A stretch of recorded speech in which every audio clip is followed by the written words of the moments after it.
So first of all, thank you for coming today.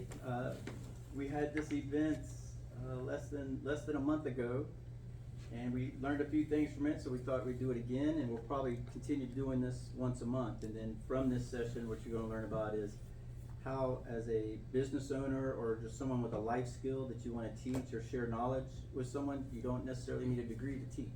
You need the expertise, the knowledge matter, to be able to share that with anybody. And that's Right. not just our students or our faculty, that's with any community out there. That includes our churches, assisted living, after school programs. We're talking about gaming events, things like that, because this is really space for the community. It goes unused, so we're trying to build partnerships with the community. And so that's what this presentation is going to be about. First, let me introduce a few people to you. If you don't already know, Heidi Aderman has been the, yes ma'am. Got a lot of light on. Is there? Yeah, I'm Yes, sorry. yes. Let me turn this off. Hey, thank you. I am so sorry. Thank you. If you don't already know Heidi's been the one that really has made this happen. So Heidi, if we had more people would stand up and everybody give big cheers. But Heidi's been the one, it's been the networking that she's done, and that's where I want to emphasize here is that it's not all the college. We're relying on the community to help make people aware of this. So when you leave here, hopefully you share it with other people. And again, Heidi's been a great partner in that. Michelle Schrogren, she may or may not pop in. She is over our strategy and communications. So anything we do, like if you want to offer a course here, and it's yours. The college doesn't own it. I don't own it. It's what you want to teach. So it's your material. And but anything we do where you're saying, I'm going to do this at St. John's, we have to get Michelle's blessing to look over to make sure that branding is correct. And that's just protecting our brand when you say St. John's River State College. Dr. Nate Sutherland, that is he's our Assistant Vice President over Workforce Development. So a lot of this program has to do with developing a workforce, and that can be non-credit and credit-based. So when we start talking about not just teaching a course in Excel, but how do we teach how to use Excel to run your business, how to use data to make decisions, how do we get more people into automotive, how do we get people into private investigation, how do we show them how to do these events like these gaming events and things like that. So that's where that's his big initiative. Jay Millwood is not here. This is the true boss of our department. This is the lady that keeps everything together. So she handles a lot of our communication. She reminds me that I've forgotten something. She reminds Dr. Sutherland that he may have forgotten something. Great help. She may pop in later, so if you get a chance, please introduce yourself. And then our business club. Most of these students right now are in class. They may show up later, and I'll be sure to introduce you. Another aspect of this is to give our business clubs and our other students opportunities to mingle with business owners and people in the community. It's not go to school, fill out a resume, and send it out and hope somebody looks at a piece of paper and says, yeah, you got the skills. I want to give you a place to come see those skills in action. And at the same time, this is a public speaking event, and we need them to have practice. So at our 1 p.m. event today, when they're out of class, they can come up here and you'll get to meet some of them. And of course, this is the most important part now. I need you to remember this. I am Dr. Daniel Ray, but my friends and family call me Ray. If you call me Daniel, I think you're a telemarketer. So if you want me to buy something from you, you should call me Ray. But please, if you introduce me to somebody else the first time, Dr. Daniel Ray, and then from there on it's just Ray. So after today, I hope everyone will just call me Ray. Okay. All right, thank you so much. Let's get to some other beautiful slides. Right? So why community education? Well, the whole college atmosphere is changing. The environment is changing. Employers, especially in fields like IT, they're not requiring these advanced degrees anymore to hire people. A lot of people learn on their own. They're self-determined. A lot of people watch YouTube. There's a lot of courses, even we do it, where you can pay $100 and go take a course and learn how to write in a programming language.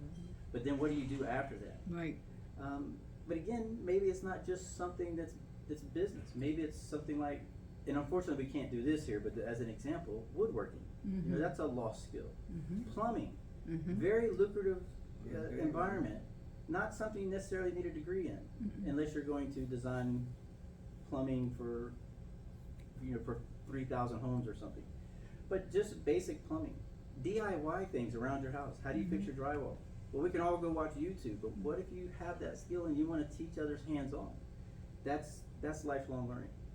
Skill enhancement. What if you're already employed and you have that basic knowledge like we just talked about?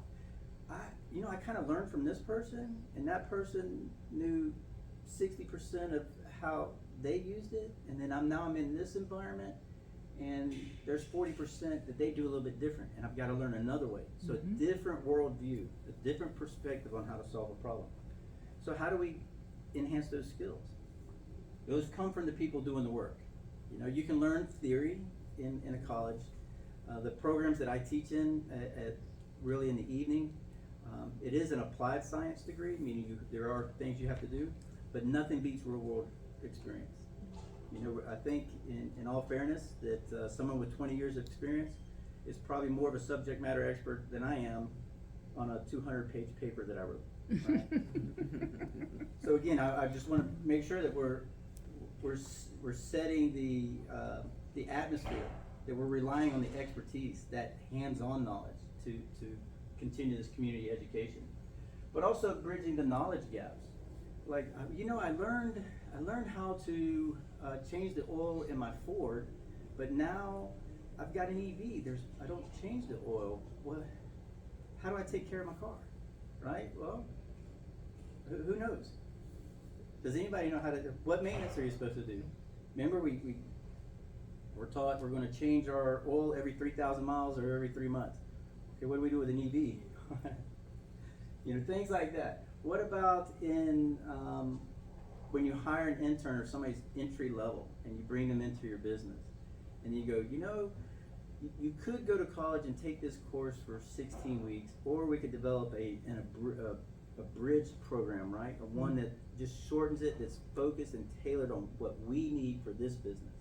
And then you give them that, and maybe they take that and get the interest and say, you know what? Now that I've got this hands-on experience, I need to get some of that theoretical knowledge too. I need to get that history on how we went from, and I'm going to use some other terms, and forgive me if you don't know them, I'm happy to explain them, is how do we go from like agile and waterfall from the time after World War II when we had total quality management, when that was a thing, right? How did we evolve? So you need to know that history, like what did we do before? That's what higher education can help support. On top of that, it's the basic writing skills, critical thinking. How do we teach that? But rely on the businesses to help with the application. So that's another area that this will hopefully foster. So what does it benefit to you? Well, let's talk about the community engagement. How many of you knew today, and I'm going to point to the three ladies here, knew that we had the college here? Did you know that you could come here and take courses, or this is the only place you knew about was the Thrasher Horn? Oh no, I've been here before. Yes, ma'am. Anybody else bigger that didn't know about Thrasher, or knew Thrasher Horn was here but didn't know this was the college? I've been here before. So that's one of the things is you may or may not have that same problem with your business. How many people do not know about your business? How many people do not know that you're an expert in artificial intelligence? Maybe you've been playing with some software that no one else has been using and now it's popular. We don't know. So how do we build that awareness? The services you offer. So that builds into a branding opportunity for you. Right? You can make them aware. You can learn how do we build this awareness so that they know our product, so that they recognize our logos, our images, and then we get into the networking and knowledge sharing, which is, okay, you know what? I run my business. I don't know how to, logo design, graphic arts, not really my thing. But we're going to engage the community as a group, not as individuals, so that we can help build those bridges, so that you can work with another community partner to maybe get a logo. Your focus is on the products and services you have. But what about who's taking care of your IT? Can you hire a full-time IT person? Maybe not. Do we have IT people in the room? We have IT people in this room right now that can, maybe come out once a week or help service some things, or somebody that you can pick up the phone and call because you're not gonna call it business, you're gonna call it friend. Mhm. And that's another benefit of getting involved in the community education. Again, the program diversity here. Now, by diversity, we're talking about, we have people that sell insurance, we have people that sell real estate, we have people that do IT, we have people that do marketing, we have people that do wellness, we have people that know about technologies, drone piloting, right? So how do we incorporate that into our businesses? And so that, you know what, if you and I partnered together, or the three of us got together and we came up with a program, I could teach the real estate part, you could teach the insurance part, and you could teach the financial freedom part. Mhm. And so we can work together where I don't have to be the expert at everything. And that mimics what if you've been to college before, or been in a college environment, one professor does not teach your whole degree, No. right? No. You have multiple professors who are subject matter experts, but the professors, for the most part, work together to develop a quality program for a student. And that's exactly what's happened here is, my worldview, the way I grew up and the way I learned, I can share some of that, but it's a learner may connect more with you. That may, you know what, the way you grew up or your view more aligns with mine, and then I wanna learn more from you. And so we have that diversity and flexibility. We already talked about the real world application, right? It's not just sitting in school doing a bunch of math problems. It's, let's do a real math problem. Let's solve a real problem that the community needs. So you have a problem, you're like, how am I going to grow my business? You know, nobody knows about it, so how am I gonna make them aware of it? How can I reach more people? And so we have these different programs. And this is where I'm gonna pause here for just a moment, is how do you get help from the college? And Michelle Fox, if you will. I didn't introduce Michelle Fox to you, and I forgot, I gotta put her name in the beginning, I'm so sorry. It's all right. But when we have these real world applications and where you can get that information, you have a community partner in the school like Michelle Fox. Hi, Good morning. my name is Michelle Fox, as Ray said. I'm the Career Services Coordinator for St. John's River State College. I'm here on the Orange Park campus, but I also cover St. Augustine, Palaca, all of our online students as well. And so what I do is basically connect our students with businesses, help them get jobs. Whether it's a job for now, whether it's an internship, whether it's their career that they're going to go into. And doing that, we work on things like resumes and networking and interview skills and all of those things. But we're also here as the community's college to connect our students with you guys. I get a lot of phone calls, a lot of emails from businesses that want to hire our students and they don't know how to reach our students. And that's why I'm here. If you have a job that you want a student to fill, these little papers are over there. You can use your phone to do the QR code and register as a business on our job board. It's called College Central Network. And you can post jobs on there. That is how our students connect with you. And like I said, it can be a part-time job, it can be a temporary job, all kinds of things like that. My cards are over there. You can call me, email me, and we can discuss it a little bit more if you would like. Another opportunity that I'm really excited about, and shared with Heidi a couple of weeks ago, is our Parker Dewey partnership. Parker Dewey offers something called micro internships. And what these micro internships are for our students, they can be a project that's like anywhere from 10 hours to 40 hours that you might need something done, whether it's building a spreadsheet or doing some kind of IT work. We have students who are creating logos, many different things like that. And you just have a project and you post it on the Parker Dewey website, and a student from here, or it can be from all over, can apply for that project. And you pay Parker Dewey. Most of the time it's like $200 to $400 for the program. And you pay Parker Dewey. the amount, an amount, and then they handle all of the HR. So for a $300 project, it costs you like $333 instead of having to deal with all of the insurance and taxes and all of that mess. And it's a good way to try out a student and a good way to kind of get some work done that maybe you don't want to do. What's really great is until the end of December, you can offer a project through Parker Dewey at no cost to you. There is a program, a DeLuca Foundation grant, that's being offered to businesses in Florida, being offered to historically black colleges and businesses in Connecticut. And if you're one of those, which you are, you're in Florida, you can offer one of these projects and DeLuca pays for it. So it's a 15-hour project and the student will be paid $300 and it costs you $0. And you can try out that student and it's really great. Our school right now is really focusing on experiential learning for our students because we recognize that sometimes students learn in the classroom, but as Ray said, they don't have any real world experience. And you guys can provide that real world experience and the student can provide some work. And they learn all kinds of soft skills and things like that. Most of these jobs, these projects are remote. So, like I said, building a spreadsheet or something like that.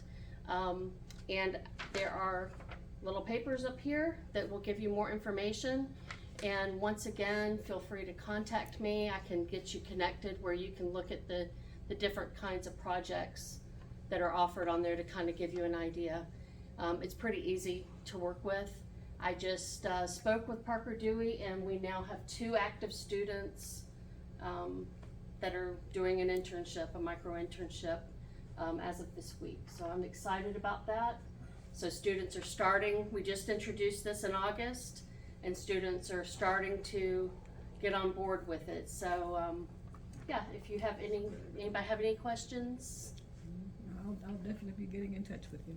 Oh, wonderful, wonderful. I've got to scoot out of here and head to Jacksonville, but please, my cards are over there and these 2 little flyers that you also kindly printed for me. Thank you, Michelle. Thank you. Yeah, I apologize. I need to get your name up there first so I that's can okay. get you out of here sooner. Don't mind that. Bye, everybody. Thank you. Again, that's that real world application, that hands-on experience. Even in an applied science program, it's limited to a 16-week session for a course.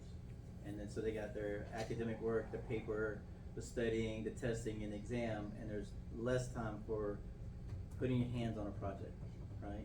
Until they get to the end of the program where they do a capstone and that's all hands-on. So one of the things we can work with is you have this opportunity with Parker Dewey and through December, DeLuca Foundation will sponsor some, but after that, what happens? What about next year? Well, we still have other internships, like students in our business programs and other areas, they need to do a capstone project. And so they would partner with you and you would say, hey, over the next 12 weeks, because say it's 16 weeks long, we need to figure out how we're gonna be more efficient here, or how can we cut some costs here, or how can we build a marketing campaign or a marketing plan. And you get a student that comes and helps you and they develop it, and they, at the end of the semester, they present their capstone project saying, I helped business X, this is what we did, this was the outcomes. And it's a great opportunity for you to just get some help. And maybe there's something that student teaches you that you didn't know, and you get that, you get some of that free education. Yeah. Again, with back to our community collaboration, right? Instead of, and I mentioned this before, instead of having to learn something over 16 weeks, where if you're targeted and you're focused on something, you can do it in 1 hour a week for 4 weeks, or you can have a session that you come in from 12 to 4 on a Saturday, right? We can do these shorter, intense, focused sessions. And the beauty of it is, it's yours. You design it. If you want help, gladly offer, our help as far as teaching, or how do you promote education, what's a learning theory that might work for your group, and we give you the ideas, but ultimately it's yours. So you get some of that guidance. All right, so some of the sample ideas. We teach music history here. We teach a little bit of music theory, and we teach some guitar, some piano, little small things like that. And we have partners out in our community that have music schools. The Orange Park School of Music's one. There are other schools out there, but you can't come here after high school and continue learning to play trombone, right? If you don't go to college, but you still have the interest in music, where's the marching band, right? Where's the orchestra? Where's the symphony? Where are you gonna learn this just as a hobby or just to be creative? What if you're someone like myself that, you know, the first 20 years after college or after high school, you said, you know, I just really wasn't interested in it, and now you're interested. So where are you gonna get it? You can't go back to high school and get it. Maybe the college offers it for credit, but there's an opportunity to do it for non-credit, and that's where you need help from the community. Running your own business. Who better to teach how to run your business than somebody that's actually running their business and has made 1,000 failures over 10 years and can help save somebody else from making those same 1,000 failures, right? Fitness. Some of the things, like we had a successful, it wasn't called Zumba, it was similar to Zumba, very successful Zumba course or Zumba-like course in St. Augustine.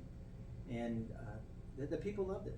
And it was really great to see how it works. Again, it wasn't the fitness this is dance class. This is Arthur Murphy. It looked like ballroom dancing. I was like, it's not me, sorry. You just take my money. I'm not embarrassing myself today. But again, there's fitness. You know, you can have a club. You know, we have campus clubs, but what about just community clubs? You know, the churches are real good about this kind of thing. But how can we give you bigger facility? How can we give you more space? And you know, sometimes the churches have more events than we have on the weekend, weddings. We're not in the wedding business, so maybe we have more free space. Again, as alternatives. Art. How many of you want to paint like Bob Ross? Yes. Happy Little Trees. I would love to be able to do it. But do I want to spend 16 weeks learning about Picasso and all these other famous artists so that I can paint like them and what impressionism? No, I just want to be able to take a brush and go up there and in 30 minutes paint a picture like Bob Ross and go and beat the devil out of the brush. Did you watch Bob Ross? Tiny little trees. Tiny little trees, happy little friends. Always had the pet squirrel. Had great hair. What is he talking about? So things like that, what can you teach in art? And that's not just painting. What about writing, book publishing? What about expression? You know, one of the ladies wanted to do, I forget what it's called, like expression dance, right? And we have a great flow arts program that's down in Palatka. We have the Thrasher Horn here, but the connection in between, it's not really developed because we don't know what interests there are here. You know, how do we build that up? And wellness, like we talked about. What about just well-being, mental health? You know, what about you know, awareness of alternative medicine, right? What about having somebody? We had a young lady. She's a nurse practitioner. She does a holistic care. It's not just come see me, I give you a pill. It's an hour. You sit with her an hour and she does a whole health screen. But there's alternatives to some people, the meditation. Maybe that helps. What else am I missing up there, Heidi? Another idea. Fashion. Fashion. We don't have a fashion thing here. What if we had where the young ladies can come in here? We have and I forget, Miss Goody's daughter does the purse. Oh. Yeah, yes. Yeah. Yeah. Yes. Yeah. So some things like that. And then the other lady, the dance lady, Jean, the dance machine. Yeah. Jean the dance machine. She could teach people how to make jean purses. Yeah, so she takes children's jeans and turns them into purses. So what about crafts like that, you know? I don't see culinary up there. Do you do anything with culinary? So culinary is a little bit tricky, and we do have somebody that has a mobile culinary teaching station. And I'm working with her to bring it up here so we can see, you know, can our electrical support it? Are there any fumes? Because we can't be in a class, we can't ventilate, we don't, we're just, will this campus support it? If not this campus, well, St. Augustine, are we able to do it in St. Augustine? If not St. Augustine, which one of our business partners can we then connect her with to say, you know, at the church, we have a big open thing and we would love to just host the event there. And it, again, it doesn't have to be here, but these events are to connect community together to be able to do things like that. What are some other ideas? I'm waiting on you to jump in with some IT. It's processing. So again, any of those types of things, like, hey, you know, I hear a lot about AI, it's gonna take over the world. I was gonna say, you don't have technology training up there? Technology training, right. We do get requests from, senior citizens from time to time. You know, I was on AOL and now I need to switch. And you're like, oh, wow, okay. Or they go, my computer I can't upgrade it to Windows 11. And you go, well, what kind of computer you got? Oh, it's Hewlett Packard from 1995. And you're like, okay, so now, and it's not that they're ignorant, it's No. that they're unaware. Yeah, I'm aware. So how can they get that information? And then what can we do to find, maybe they need help. Maybe they don't have a computer, but they want to be online to connect with family. Maybe there's something we could do to help them there, especially when we start partnering with other nonprofits, right?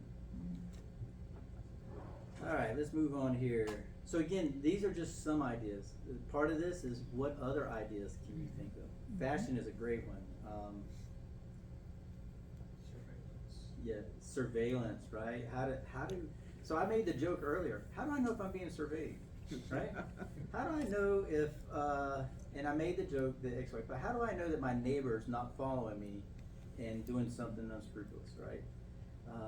So maybe I need to be aware of that. Maybe somebody followed me out of Walmart, put something on my car so they can follow me because they saw me purchase the big TV, so they're gonna follow me home. Oh, my goodness. Little things like, hey, when you do buy that big TV, don't put the big box out at the garbage. No, don't do that. Yeah, Mm-mm. because now you're just advertising. Yeah, did you have it? So how do you learn that? And that's not just like we talked about. The bulk of the business is insurance, right? To make sure that we're protecting against insurance fraud because that saves you and I money if somebody's being fraudulent with it. But the other stuff, how do I know if my car's being tracked? How do I know if or what if I need to follow on somebody? What if I just want to keep a tracker on my kids without invading their privacy, but just for security? What are my options? And those are some classes that could be taught as well. Again, no idea is off the board here. Well, let me rephrase that. As long as it doesn't cause harm, within reason, okay? And I mean no idea. So if you truly wanted to teach underwater basket weaving, well, we could wait till it rains and you can go outside and everybody can get wet while they weave baskets if you want. But I'm not gonna build a pool No. or let you go swim in the pond outside to do that. So again, within reason. All right, so what does this look like logistics wise, right? Well, first thing we gotta do is talk about what is in the course. What is it you're teaching? How do you design that? How many in here are industrial designers or education experts or curriculum coordinators? Probably not many. But do you have the knowledge Yep. of what the material is? So you can partner with the college and we can help guide you on how to develop that kind of curriculum. And at the same time, what this helps us do is when we develop curriculum and we're looking at what is it that our businesses need, this is how we get that feedback. This is how we can take a course in, I'm going to just, again, the easy one is to fall back to IT. And we're teaching a programming language, but our businesses out there are not using that programming language. Not in the Northeast Florida. Maybe they're using it out in California, right? But they're not using it here. So maybe we should teach that less and teach the one that's needed more. And that's how we find out is what are the expectations from the business, right? What do you need people to know? Like Michelle said, if you want somebody to come work for you, what are your expectations of that person? And then when we find out we're not meeting it, you can't necessarily blame the student. Maybe it's we're not teaching them what they need to know. And we're stuck in a building here 8 hours a day. Maybe we lose that connection. So again, that's what some of the logistics looks like. So now we come to the end where we can open everything up for questions. I know I've talked for quite a bit. Ask away. Just on that last slide, Yeah. when you had the course design, are you using students that you teach to create or do you have your own staff that we work with to do that? We have, so our LMS is Canvas, our learning management system. And one of the things we can do is open that up for the businesses to use a version of that, right? Or if you have your own learning management system, that when we say LMS, learning management system, there are opportunities for that. But at the same time, maybe some of our faculty, their side hustle instead of delivering pizza is, you know what, for $25, you pay $25, you come to this class of 10 and that person teaches how do you do this design, how do you do that? But maybe it's something simple, and it's when we collaborate and when we meet regularly, can we share that information, right? So it's not a cost, but at the same time, if it's a longer thing where you really need,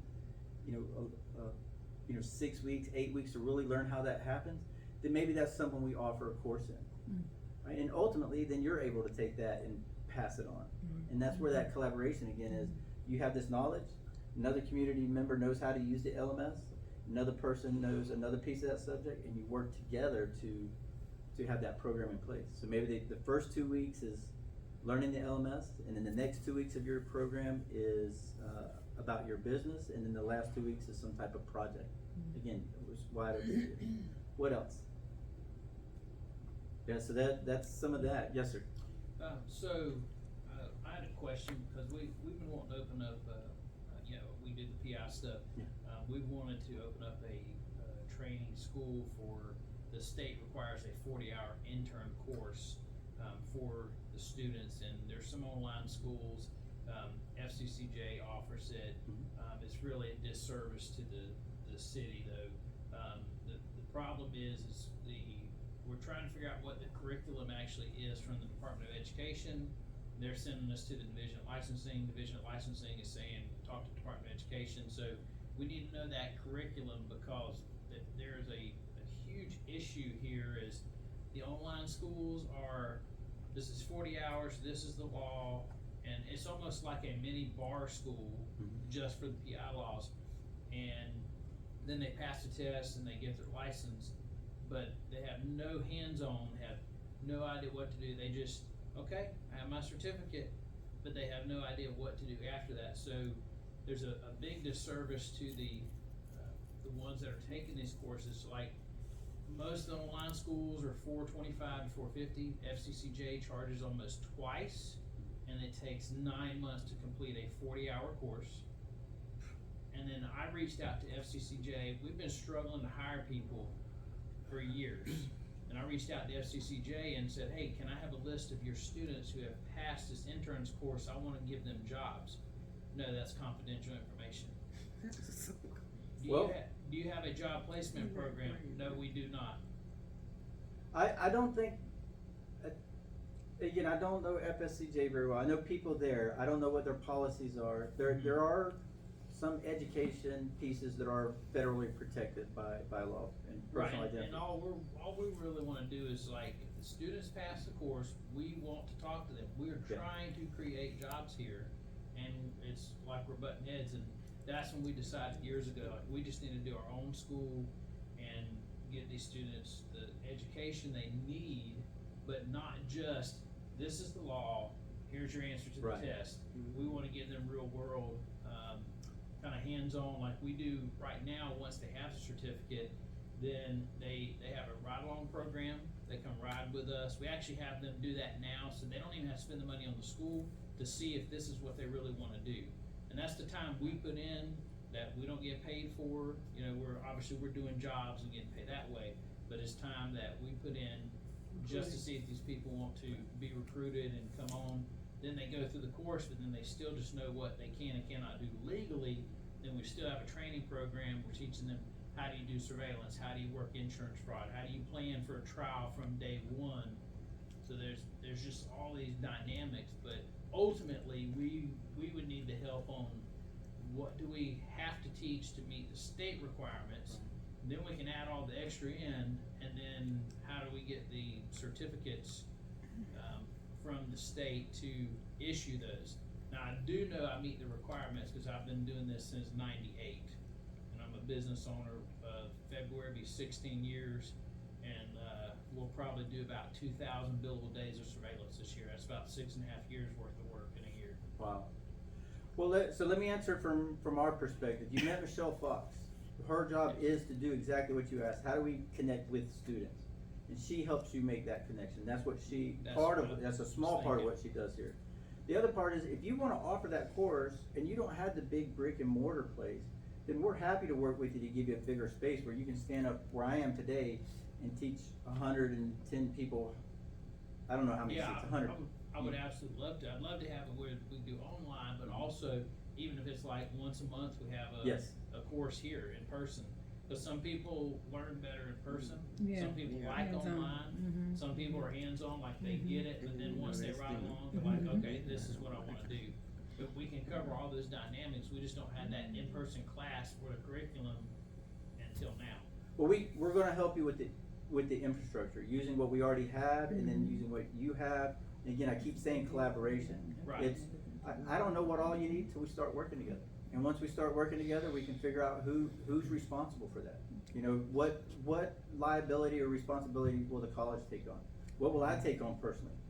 What will another community member that you can help develop other programs with, right? Right. But it's not just the classroom. You will potentially have access to parking lots. So if you just wanted, this is how you survey from a long distance, right? Oh, yeah. This is I like it. this is how the camera, when you work a camera and actually scan out somewhere. Yeah, and that actually is a thing too, cause sometimes when the people come on, I'm like, here's your camera, and then they're like, I they're don't know how to looking use the at it camera. going, oh, yes, let me show you how to use this.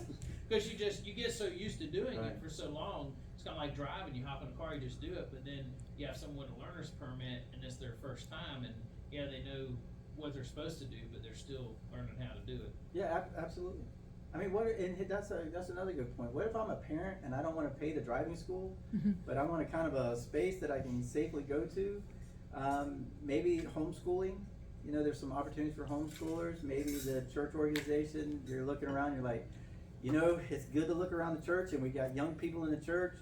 How do we keep them in the church? Well, let's teach them some driving and, you know, again, I'm teasing a little bit, but you know, we do have some space we can do things like that. We're not gonna do high speed, this is how you go around the corner. Yeah. This is how you drive backwards at 20 miles an hour, flip it around. This is how you lose somebody that's surveilling you. But if you do wanna do that, we have a great community partner that's in Green Cove that teaches things like that. Defensive driving, auto racing, right? What if you wanna do you know, we were talking about some esports gaming thing, right? What if you wanna do the racing simulators? Well, guess where another good place might be to do that? Oh, I've taken it from the video game, now I'm gonna take it to the real world. We got a place that we can work with in Green Cove. Yes, ma'am? Is there a minimum amount of students that we are looking to bring into the classroom? And is there a percentage of what we charge that goes back to the college? That's a great question. So here's the thing. My job is to be 1 penny over zero. Okay? I'm not here to make a huge profit off of you. I'm not here to make my salary. I'm not here to turn the college into a hotel where we rent meeting space. It's your program. Okay, If you charge, I'm gonna use $100 because Okay. $100 is easy. If you charge $100 and you have one student show up, that's on. If you wanna teach one student, that's fine. But if you wanna say, hey, we're gonna promote this class, but I need at least 5 students in that class, then we can say, we got 4, and we'll work with you and say, hey, you only got 4 registrants. We gotta get, do you want one more, or do you wanna keep going? You go, you know what, this is the first one, let's do it with 4. Maybe you don't make as much money as you thought you were gonna make, but maybe the next one you get 10 instead of 4. Okay. And then our percentage is about 25% right now. So if you charge $100, it's the 25%, and that 25%, like I said, doesn't pad my pocket, it Okay. doesn't. Well, I mean, I have sense enough to know that the college is Right. getting something. I just wanted to know what it was, that's all. And what we cover, and see, the other thing that we give you is through our software where we pay the fees for the credit card. We pay the the registration, we pay for the website, we pay for It's, the it's fine, space. it's, yeah, it's, that sounds great. So we have So- to process all registrations through the Yes. college? Mhm. Okay. And so, let me explain why that is, Yeah. it's Mhm. there, cause here's the other thing, so if you did have a large event with 100 people, then we gotta cover the extra security. Oh, okay. Right, so there's that. Yeah. Our cleaning, the Okay. people who take care of the Yeah. you know, making sure this room's clean when we're done, Mhm, they don't work directly for the college, they work for a third-party vendor, so we have to pay them. mhm. Okay, And so, that registration lets us know, hey, are we covering our costs? Okay. Cause that's a Right. state of Florida requirement, we have to cover our costs. okay. You know, if it was up to the college, you know, just come on, hang out, do whatever you wanna do, but, you know, we're bound by regulation and Yeah, I liability. think that's a reasonable amount, I really do, I think it's a reasonable. Some charge 40% is what I hope you're aware of, is they want their cut. Mhm. And here, the main thing here is, to see the head count, to see the people back on campus, to see the community working together. Yeah. And then our registration system is just so, God forbid something happened, right? And we have to lock down. Well, security needs to know, Heidi, you're running this program, security knows, I gotta go find Heidi. Heidi, where are your 30 people that you brought in today? And she goes, we're hiding in the closet. Again, that's so that we can account for it and you get that protection as well. Mhm. Or something happens. You know, you're walking down, you slip and you hurt yourself. What do we do? So if you do some education or some teaching here, you get some of that training as well. I But think- one thing we do make sure of is that security knows you by name. Mm. They don't know that Mrs. Goody's coming and they don't know who Mrs. Goody is. They don't know Gene and Dance Machine's coming up here to do something. Mm. That's not what we want them to know. When you come on campus, security says, hi Gene, Mm. Miss Goody, how you doing? Mm. And they know where you are and they can watch you on the camera. Mhm. That way, if something did happen or crisis happened in the classroom, you never know. That's what I'm getting at, and that's why we wanna make sure that awareness is there. Mhm. Sounds good, sounds good. Yes, One sir. last question, is it just, adult education, or can we do youth, programming? Yeah, you can, it's mostly targeted to adults right now, cause there's an Okay. extra step that we have to take if you do teach children, and we would love to have coding camps, IT camps, we would love to have, this is how you sew, this is how you prep food, this is how you balance a checkbook, right? Mhm. But if you work with children and you're and you're the one running the class, you have to do a background check through us. It's $50.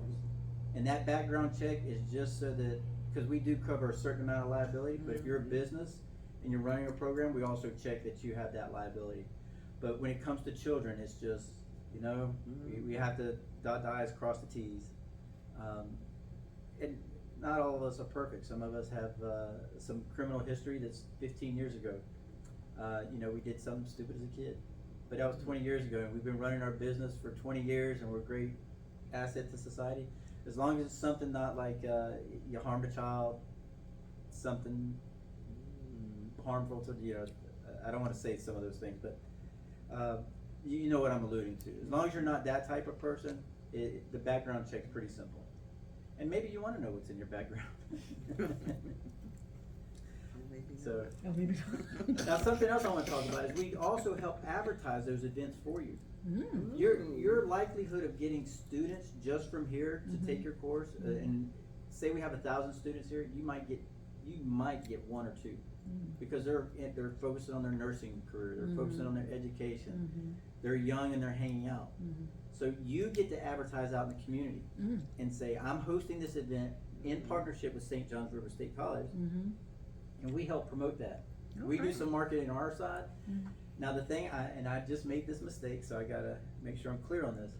If you do market and you do use our name, it has to be cleared by our strategy communication. Of course. And that's just so that we make sure that, like when we write Saint for St. John's, we put ST period.